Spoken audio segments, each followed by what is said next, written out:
Bismillahirrahmanirrahim. Assalamualaikum warahmatullahi wabarakatuh. Tapi dok, pada kesempatan kali ini saya akan melakukan pembacaan foto toraks. Nah, yang pertama kita lakukan sebelum pembacaan yaitu membaca basmalah. Bismillahirrahmanirrahim. Selanjutnya, kita mengidentifikasi identitas pasien berupa nama, usia, jenis kelamin, dan juga tanggal pengambilan foto. Setelah itu kita melihat apakah ada marker pada foto atau tidak. Nah, pada foto yang akan kita baca terdapat marker R, itu menandakan pada bagian tersebut merupakan sisi bagian kanan. Nah, setelah kita melihat kedua hal tersebut, foto kita pajang pada lightbox seperti ini. Nah, selanjutnya kita melakukan pembacaan, menilai posisi foto. Nah, pada posisi foto ini merupakan di sebelah kanan posisi PA atau posterior anterior. Ini kita lihat dari skapulanya yang berada di sisi lateral, dan juga pada gasternya di ini terdapat udara pada fundus gaster. Nah, makanya posisi PA pada foto sebelah kanan dan foto sebelah kiri ini merupakan foto posisi right lateral. Nah, selanjutnya setelah itu kita menilai foto tersebut. Yang pertama, apakah mencakup seluruh lapangan paruh. Nah, di sini mencakup seluruh lapangan paruh. Hal ini dilihat dari kedua apex paruh dan juga sinus pada paruh terlihat dengan jelas. Selanjutnya kita menilai apakah inspirasinya cukup atau tidak. Nah, jika inspirasinya cukup, diafragma berada pada ICS 9 atau 10 posterior. Diafragma berada di bawahnya. Nah, pada foto tersebut yang ada di sini, diafragmanya berada pada ICS 8 posterior. Ini menandakan bahwa inspirasi pada foto tersebut kurang. Nah, selanjutnya kita menilai apakah foto tersebut simetris atau tidak. Nah, ini dapat kita lihat pada os vertebranya. Jika berada di tengah-tengah tegak lurus, maka foto ini simetris. Dan juga setelah itu kita menilai kondisi sinar pada foto, apakah cukup atau tidak. Bila cukup, maka vertebra torakal 2 dan 3 terlihat dengan jelas, dan vertebra torakal 4 ini terlihat samar-samar. Nah, pada foto tersebut yang kita lihat ini tidak terlihat dengan jelas vertebra torakal 3 dan 4, makanya pada kondisi sinarnya ini kurang cukup. Nah, setelah itu kita melihat lagi kondisi vaskular pada paru.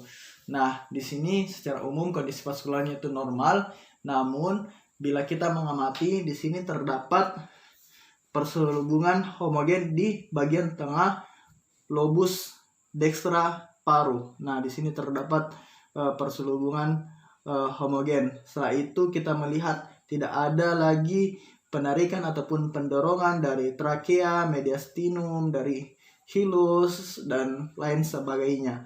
Nah, setelah itu juga di sini kita melihat pada diafragmanya, ini diafragmanya normal. Diafragma sebelah kanan lebih tinggi daripada diafragma sebelah kiri. Nah, setelah itu kita mengamati lagi kondisi pada foto tersebut, yakni mulai dari jaringan lunak atau soft tissue-nya dan juga tulang-tulangnya. Nah, pada jaringan lunaknya ini yaitu jantung yang intermediate, bagian intermediate ini ukurannya normal, tidak terdapat kelainan, begitupun tulang-tulang mulai dari clavikula, scapula, os caput humerus, os costa posterior anterior, os vertebra, semuanya ini tidak ada kelainan berupa fraktur, osteosit ataupun sebagainya.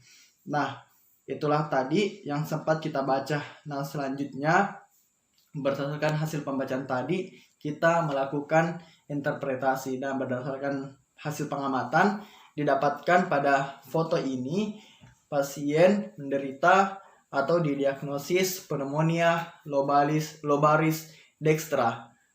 Seperti yang kita lihat di sini terdapat perselubungan homogen di bagian tengah dextra paru. Itulah tadi untuk skenario yang pertama. Itu tadi interpretasi pada skenario yang pertama. Selanjutnya untuk skenario yang kedua, yaitu seorang laki-laki 47 tahun datang ke rumah sakit dengan keluhan nyeri dada yang dialaminya sejak 3 bulan yang lalu. Nah, nyeri ini disertai dengan demam, sesak napas, dan juga batuk berlendir berwarna kuning kehijauan dan agak berbau. Nah, berdasarkan hasil pemeriksaan laboratorium didapatkan WBC 20.000 mm pekat 3 dan juga sputum BTA-nya 3 kali negatif. Nah, di sini kita mempunyai fototoraksnya. Sebelum membaca, kita membaca basmalah terlebih dahulu. Bismillahirrahmanirrahim. Selanjutnya kita melihat identitas pasien pada foto tersebut, mulai dari nama, umur, jenis kelamin, dan juga tanggal pengambilan foto. Setelah itu kita menilai marker pada foto tersebut, apakah ada atau tidak. Nah, pada foto ini terdapat marker R yang menunjukkan pada sisi tersebut merupakan sisi sebelah kanan. Jika hal ini sudah kita lakukan, selanjutnya kita memasang foto tersebut pada lightbox seperti ini. Nah, ini tadi marker R yang kita baca. Selanjutnya yaitu kita menilai posisi foto. Nah, di sini pada foto sebelah kanan merupakan foto posterior anterior, dan pada foto sebelah kiri ini merupakan foto right lateral. Nah, setelah itu kita menilai lagi pada foto tersebut. Di sini terdapat ataupun di foto secara luas tampak seluruh lapangan paru. Hal ini kita terlihat dengan jelas kedua apeks paru dan juga kedua sinus pada foto ini. Selanjutnya yaitu kita melihat apakah foto tersebut inspirasinya cukup atau tidak. Nah, pada foto ini inspirasinya cukup karena diafragmanya kita lihat ini berada di bawah ICS 9 atau 10 posterior. Nah, selanjutnya kita menilai lagi apakah foto ini simetris atau tidak. Nah, ini kita dapat lihat pada os vertebra di sini berada tegak lurus di tengah-tengah foto. Ini menandakan bahwa foto tersebut simetris. Setelah itu kita melihat lagi kondisi dari sinar foto tersebut, apakah cukup atau kurang. Nah, jika kondisi sinarnya cukup, maka os vertebra torakal 3 dan 4 ini masih kelihatan. Namun di sini sudah tidak kelihatan lagi, makanya kondisi dari sinarnya tersebut kurang mencukupi.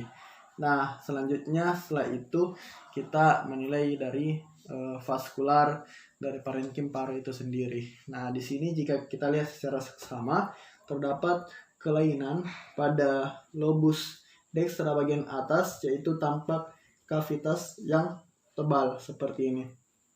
Nah, untuk yang lainnya seperti pendorongan ataupun penarikan dari mediastinum, trakea, hilus ini tidak terdapat ataupun normal, dan juga tidak terdapat pelebaran ataupun penyempitan sela iga. Nah, semuanya normal kecuali terdapat kavitas pada lobus bagian atas paru.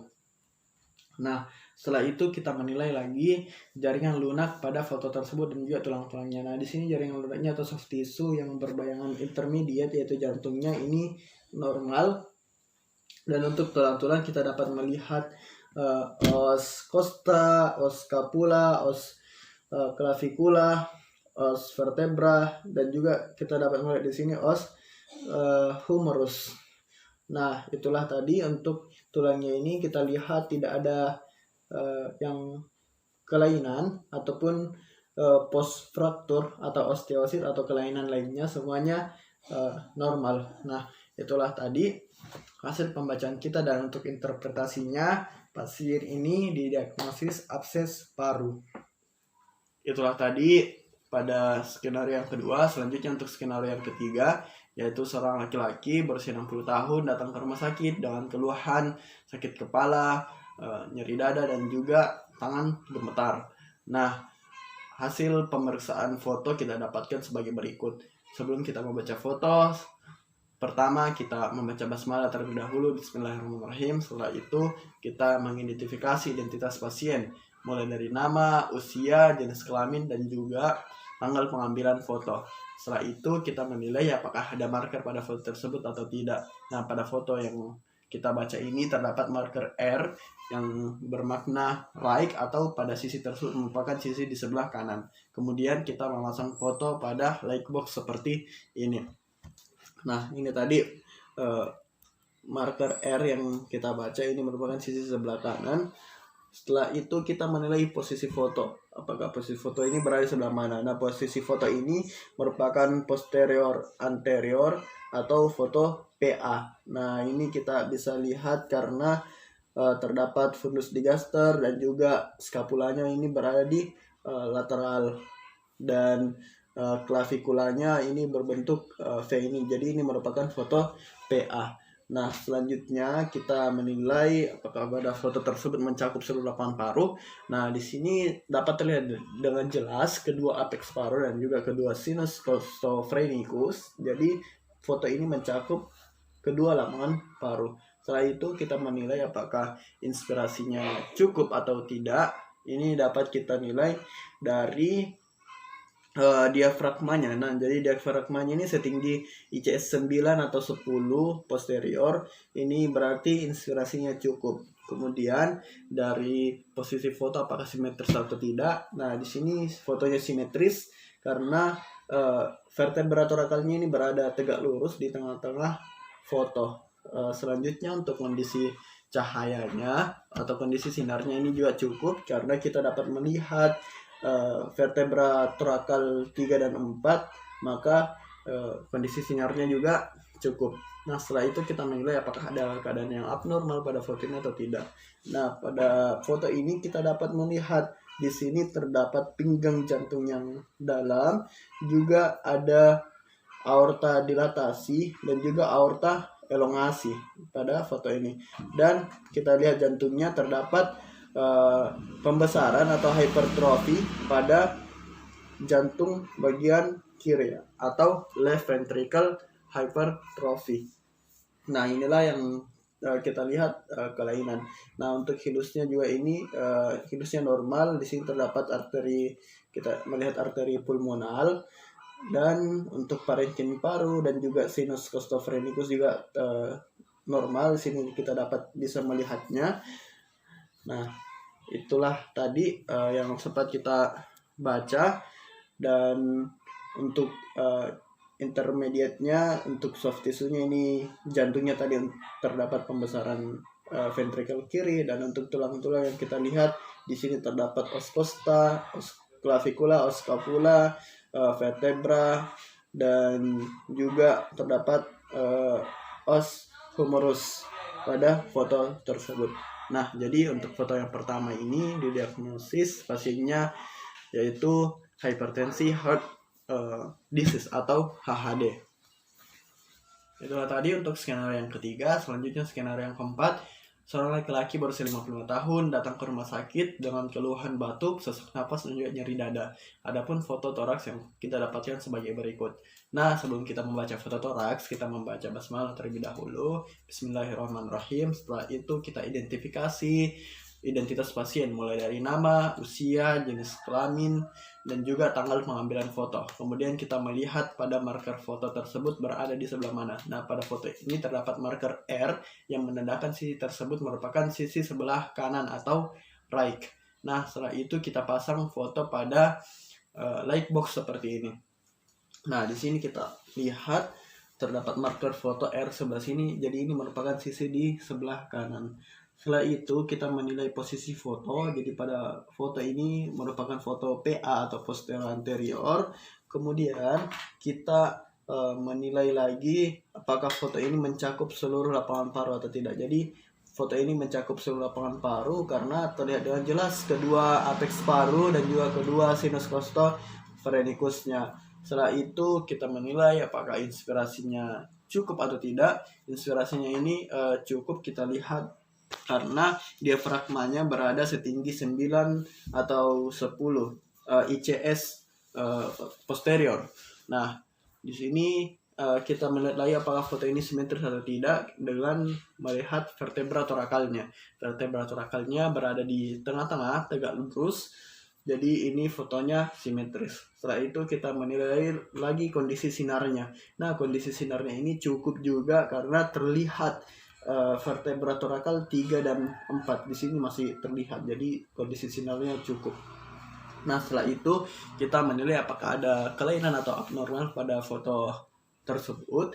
Nah, jadi di sini terdapat kelainan yang paling khas yang kita temukan, yaitu pembesaran jantung kanan dan kiri ini tampak seperti guci. Jadi ini terdapat pembesaran jantung di sini.